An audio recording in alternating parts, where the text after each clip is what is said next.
Hello दोस्तों, welcome to my YouTube channel A to Z study centre. आज की इस वीडियो में हम पढ़ेंगे एक ऐसे पार्ट्स ऑफ स्पीच के बारे में जिसके बिना इंग्लिश बोलना संभव ही नहीं है। क्योंकि कोई भी अगर इंग्लिश बोलना सीखना चाहता है या इंग्लिश बोलने की कोई प्रैक्टिस करता है तो वहाँ पर एक ऐसे पार्ट्स ऑफ स्पीच की ज़रूरत पड़ती है जो कि उस सेंटेंस को क्रिएट करने में सहायता करता है। तो उस पार्ट्स ऑफ स्पीच का नाम है प्रीपोजिशन, जिसको हम हिंदी में कहते हैं संबंध बोधक। और आज की वीडियो में हम पढ़ेंगे कि ये प्रीपोजिशंस क्या होते हैं और इनके कितने टाइप्स होते हैं।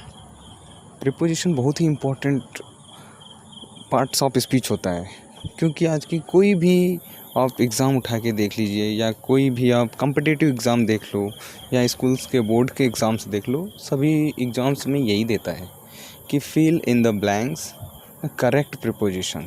मैंने आपको थोड़ी देर पहले ही बताया था कि प्रीपोजिशंस के बिना इंग्लिश बोलना संभव नहीं है, क्योंकि प्रीपोजिशन एक ऐसा वर्ड है, क्योंकि ये रिलेशन बनाता है किसके साथ बनाता है, नाउन के साथ बनाता है, प्रोनाउन के साथ बनाता है, वर्ब, एडजेक्टिव या एडवर्ब किसके साथ बनाता है। तो उसके बारे में आज हम इस वीडियो में पूरा विस्तार पूर्वक पढ़ेंगे। इसके टाइप्स के बारे में पढ़ेंगे, कितने प्रकार का होता है और उनका कहाँ कहाँ यूज़ होता है, किस सेंटेंस में किस प्रकार का जो प्रीपोजिशन है वो यूज़ किया जाएगा। तो हिंदी में इसको नॉर्मली बोलते हैं कि संबंध बोधक, मतलब जो संबंध को बोधित करता है, मतलब संबंध को बताता है। अब वो संबंध की किसके बारे में बताता है, नाउन के बारे में बता देगा या कभी प्रोनाउन के बारे में बता देगा। तो इन सब चीज़ों को हम आज पूरा विस्तार पूर्वक पढ़ेंगे और इसके बारे में बहुत भली भांति जानेंगे। तो आइए हम आज की वीडियो हम स्टार्ट करते हैं। तो पढ़ते हैं आगे हम, व्हाट इज़ प्रीपोजिशन। प्रीपोजिशन क्या है? A preposition is a word that comes before a noun और a pronoun to show its relation with another word in the sentence. ये बोल रहा है कि प्रीपोजिशन एक ऐसा शब्द है जो कि किसी नाउन या प्रोनाउन से पहले आता है, और वो किस लिए आता है? To show its relation with another words in the sentence.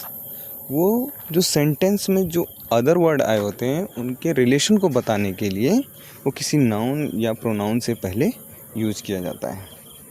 Examples देखो क्या क्या होते हैं। In, at, over, on, into, under, next to, instead of, in front of, by, etcetera. Prepositions बहुत ढेर सारे होते हैं, ऐसा नहीं कि मैंने जो 8-10 लिखे हैं यही सारे प्रीपोजिशंस होते हैं, नहीं। ये तो हमने आपको एग्जांपल के लिए दिए हैं कि ये थोड़े कुछ प्रीपोजिशंस हैं जिनको आप अगर कहीं देखोगे तो ये पहचान जाओगे कि नहीं, ये प्रीपोजिशंस ही हैं।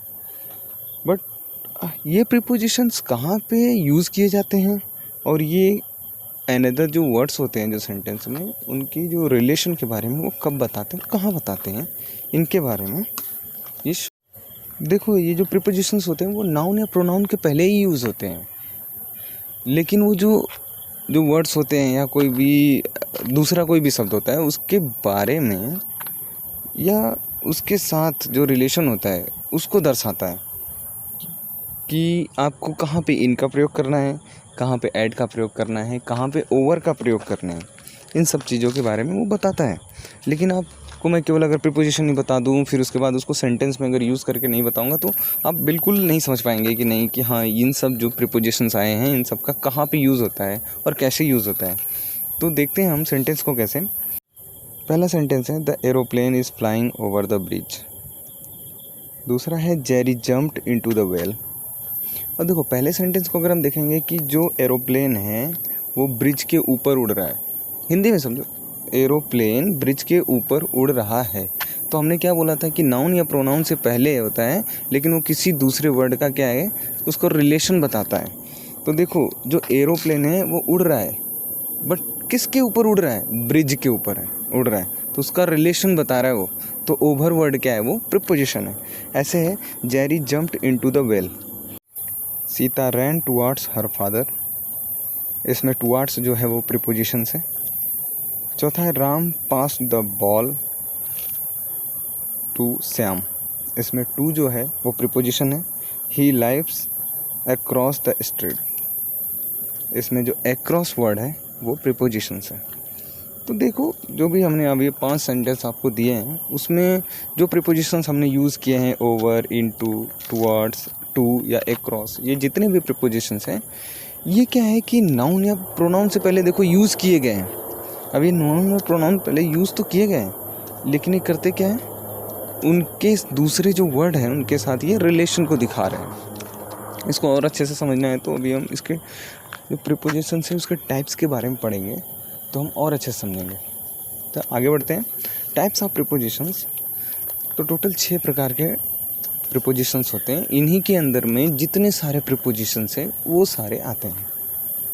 पहला है प्रीपोजिशंस ऑफ लोकेशन, दूसरा प्रीपोजिशंस ऑफ स्पैटियल रिलेशनशिप, तीसरा है प्रीपोजिशनल फ्रेज, चौथा है प्रीपोजिशंस ऑफ प्लेस, पांचवा है प्रीपोजिशंस ऑफ टाइम, 6 नंबर है प्रीपोजिशंस ऑफ डायरेक्शन। तो ये जितने भी टाइप हमने आपको दिए, जो 6 टाइप है, तो किसी में जो लोकेशन दिखाता है तो वो प्रीपोजिशन हो गया। तो अब हम सभी प्रीपोजिशंस के बारे में विस्तार पूर्वक पढ़ेंगे। पहला है prepositions of location, to denote the location of a particular object. क्या करता है, ये जो पर्टिकुलर ऑब्जेक्ट है उसके लोकेशन को बताता है, वो होता है प्रीपोजिशन ऑफ लोकेशन। अब इसमें कौन कौन सा आता है, मतलब सिंपल सी बात है, जो प्रीपोजिशन वर्ड लोकेशन को दर्शाते हैं या एक्सप्रेस करते हैं वो क्या होते हैं, प्रीपोजिशंस ऑफ लोकेशन होते हैं। एग्जाम्पल के माध्यम से हम बहुत अच्छे तरीके से समझ जाएंगे कि ये प्रीपोजिशंस ऑफ लोकेशन होता क्या है। मैंने बता दिया ना कि जो प्रीपोजिशन जो लोकेशन के बारे में दर्शाए वही होता है प्रीपोजिशन ऑफ लोकेशन। तो John is staying at his cousins place for the weekend. Make sure you keep all the items back in its place after use. You sit on the table for a long time. पहले example में देखो, John is staying at his cousins place for the weekend.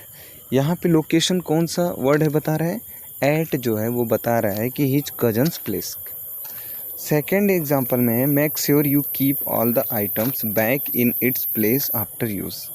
यहाँ पे जो इन word है वो बता रहा है कि इट्स प्लेस, मतलब वो प्लेस को, वो लोकेशन को शो कर रहा है। तीसरा है you sit on the table for a long time. देख लो, ऑन द टेबल मतलब लोकेशन बता रहा है कि टेबल पर है। तो कौन बता रहा है, जो ऑन वर्ड है वो बता रहा है कि यह चीज़ जो है ऑन द टेबल है। तो ऑन क्या हो गया, वो हो गया प्रीपोजिशन ऑफ लोकेशन। तो बेसिकली यहाँ पे ज़्यादा दिमाग लगाने की ज़रूरत नहीं है। हमारा जो प्रीपोजिशन है उसका नाम ही है प्रीपोजिशन ऑफ लोकेशन, मतलब जो लोकेशन के बारे में आपको बता रहा है वही क्या हो गया, प्रीपोजिशन ऑफ लोकेशन हो गया। दूसरा है prepositions of spatial relationship, to denote any objects movement away from the source and toward a source. मतलब ये भी आसान है, क्या है कि किसी के मूवमेंट के बारे में, उससे दूर हो रहा है या उसकी तरफ जा रहा है, उसकी तरफ जा रहा है या उससे दूर हो रहा है, वही हो गया स्पैटियल रिलेशनशिप प्रीपोजिशन। एग्जाम्पल देखो, ही ना sat leaning against the wall.